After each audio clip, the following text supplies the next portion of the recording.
He said, I just got this down from upstairs, meaning the Secretary of Defense's office today, and he said, this is a memo that describes how we're going to take out 7 countries in 5 years, starting with Iraq and then Syria, Lebanon, Libya, Somalia, Sudan, and finishing off Iran. You must remember, dear people of America, that whenever government wants you to think and act in a certain way that would bring justification to an action that they are already planning to make, they must make the person that they hate a boogeyman. كان يجاوبون على السؤال اللي حاير، لماذا العراق؟ شو سبب له؟ بن لادن عراقي، ما هو عراقي، اللي ضربوا نيويورك عراقيين، ما هم عراقيين. اللي ضربوا البنتاغون عراقيين، ما هم عراقيين. فيها سلاح دمار شامل عند العراق، ما عندها. Saddam has perfected the game of cheat and retreat and is very skilled in the art of denial and deception. This is a regime that has already used poison gas to murder thousands of its own citizens on Saddam Hussein's orders. This is a man who has attacked his neighbors twice, who represses his own people. He used chemical weapons both against the Kurds and against the Iranians during the 1980s. Who is continuing to develop weapons of mass destruction. He's launched ballistic missiles against 4 of his neighbors over the years. Who's tried to assassinate a former American president. This is a man of great evil. يد عربية بالكامل تقتل تشنق في المشانق بعد تفرج لماذا؟ ما ممكن الدور جاي عليكم كلكم.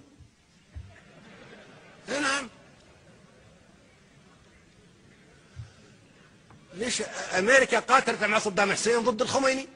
كان صديقها، تشيني كان صديق لصدام حسين. رامز سلي كان وزير الدفاع الامريكا لما كان يدمروا في العراق، صديق حميم لصدام حسين. واخيرا باعوه وشنقوه. حتى انتم اصدقاء امريكا، نحن اصدقاء امريكا، بلاش نقول انتم، نحن اصدقاء امريكا كلنا. قد توافق امريكا على شنقنا في يوم. Saddam Hussein is a homicidal dictator who is addicted to weapons of mass destruction. Intelligence sources indicate that Saddam Hussein has ordered that scientists who cooperate with UN inspectors in disarming Iraq will be killed along with their families. The charter states that we, in the preamble, I mean, that we shall not resort to the military force unless it is a common interest. 65 wars broke out after the establishment of the United Nations and after the establishment of the Security Councils, and after this establishment, 65, and the victims are millions more than the victims of the Second World War. Are these wars and the aggressions and the force that was used, the power in the 65 was in the interest of the common interest of all of us? No, it was in the interest of one country or 3 countries or 4 countries or 1 country. What the CIA does is go into a country and move among the people that are dissatisfied to stimulate a revolt against a leader that they don't like because they want regime change. It will become anti-Western again if the West's hand is seen to be meddling. And there are already indications of that. Look at the British having sent an SAS team and MI6 agents into Libya. David Cameron has been accused by some people within the government of trying to orchestrate regime change across the Arab world. Is this something that you agree with? Of course. With France. Of course. It's very obvious. It's very obvious. Has Gaddafi used the oil money to build Libya? Yes. Did Gaddafi use oil money and discover water under the Sahara Desert and brought that water to the surface and brought water from Benghazi all the way to the border almost of Tunisia? Did he impose farming in the desert so that they could feed their own people? Yes. Are there billions of dollars that he's spending building homes, building apartments for his people? Yes. So something is under this. And so when America, England, France, 3 imperialist powers want to destabilize that country is it that you're so concerned? You are hearing rumors, false reports. Please take your camera tomorrow morning, even this night. Go to every city in Libya. Everything is calm. Everything is peaceful.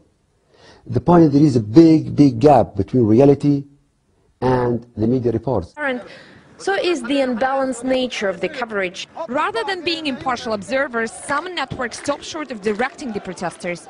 But here, the Al Jazeera crew is warming up the crowd in time for their next live report. Footage we see on American and British channels looks fake. They create an illusion of military action. Where are the aircraft? Where are the bomb raids? Where is the destruction and casualties we hear so much about? If all that is true, evidence should now be on the table of the Security Council. On both sides, the army and police on one, the insurgents on the other, only 150 to 200 people were killed. But it's claimed there were thousands. An attack on Muammar Gaddafi is an attack on Libya itself. It is treason. There is no uprising in the east, only a criminal enterprise by a few hundred gangsters. They are mystified that the United Nations cannot see that. There's a constant refrain in this crowd. The people are happy, but Al Jazeera knows nothing. Well, the reports of Libya mobilizing its air force against its own people spread quickly around the world. But Russia's military chief says they've been monitoring from space, and the pictures tell a different story. According to Al Jazeera and to BBC, on the 22nd of February, Libyan government has inflicted airstrikes on Benghazi, the biggest city in the country, and on Tripoli. And according to Russia's military, they have not registered any of those airstrikes. According to them, the pictures show that nothing of that sort has been going on the ground. Now, the tough new sanctions and Gaddafi's increasing isolation are based on allegations that he has ordered airstrikes, bombing of civilian protesters. We have seen no evidence of that yet, and the Gaddafis strongly deny it. Are there any conditions under which you would support foreign military intervention in Libya? Facts, that's all. Only facts on the table of the UN Security Council saying that weapons were used against peaceful civilians in Libya. You know, we told them, the British and the French, we did challenge them. We told them, send fact-finding mission to Libya. The thing is, we don't have any facts. We have reports from the BBC, CNN, and other media featuring some machine gunner firing his machine gun in the air. At the same time, we don't see any aircraft attacking. Instead, we see people applauding the gunner for looking so cool. If there were a real aircraft attack in progress, they wouldn't be applauding. The U.S. has reportedly asked Saudi Arabia if it can supply weapons to the rebels in Benghazi. The Saudis have been told that opponents of Gaddafi need anti-tank rockets, mortars, and ground-to-air missiles to shoot down Gaddafi's fighter bombers. We say we're concerned about things happening in Libya. Please note the following. The North African cell of Al-Qaeda is also concerned about what's happening in Libya. Do you think that's a coincidence? Americans themselves have estimated that Libya, especially the eastern part of the country, which is where the rebels have reportedly gained control, is home to a large number of jihadists. They make up a fifth of world's jihadists. It's enough to say that one of the rebel leaders in northeast Benghazi was once Osama bin Laden's personal driver. The question here is whether the U.S. is going to end up putting weapons in the hands of radicals and destabilizing the region even more. Anti-Gaddafi rebels are growing more confident and are now focusing on capturing Tripoli.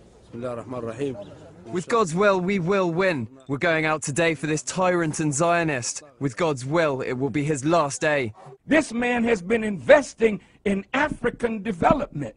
This man has been moving throughout Africa. This man has friends all over the world. He may not be your friend, but if you take him out and kill him like he's some rotten fella that wants to kill his own people, what did you do in Waco?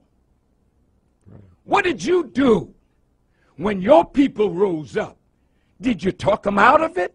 No, they had weapons, you bombed them. What did you do in Philadelphia with the MOVE movement? Did you talk them out of their home or did you bomb them?